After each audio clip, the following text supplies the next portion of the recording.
Sa mga kababayan natin, nandito po tayo ngayon sa Singapore sa Shangri-La Dialogue kung saan nagmi-meeting ang mga defense ministers at saka mga chiefs of staff ng buong mundo. Wala dito ang China. Ayaw nila magpunta. Ngunit may mga nagpapanggap na journalist na hinahabol kami ni CS. Si CS hindi sumagot sa tanong nila. Ako nakipagsagutan. Dahil ang tanong nila, pabalagbag. Tapos, ang narrative nila sa WeChat, baliktad na. Yan ang mga gawain ng China dito. May kumakalat kayo na video na ayaw sagutin ni Chief of Staff. Ang provocations sa South China Sea daw. Sa Chiexian Reef, hindi ko alam kung ano ibig sabihin nun eh. Yan ay utos ng Peking, hindi Beijing Peking. Yan ang tunay na pangalan ng China.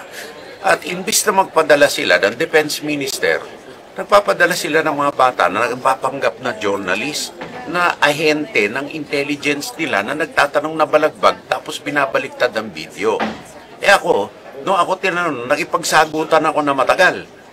Dahil tinanong nila sa akin kung tayo daw ay proxy lang ng Amerika. Sabi ko, hindi tayo proxy. Natural, Pilipino tayo eh. Pero sila magnanakaw ng teritoryo.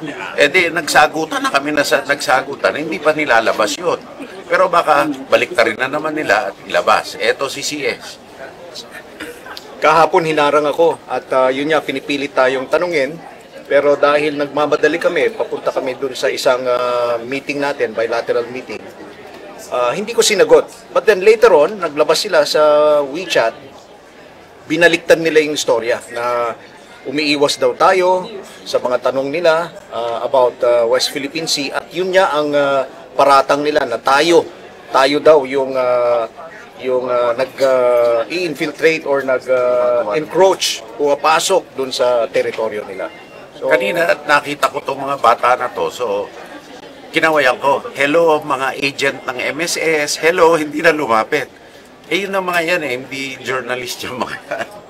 Kaya tama lang na iniwasan ni CS, akala ko tunay na journalist, nakipagsagutan ako. Dahil Pilipino, inaagrabyado nila yung Pilipinas, natural, sasagutin ko. Lalaban tayo. Hindi tayo papayag na api-apihin.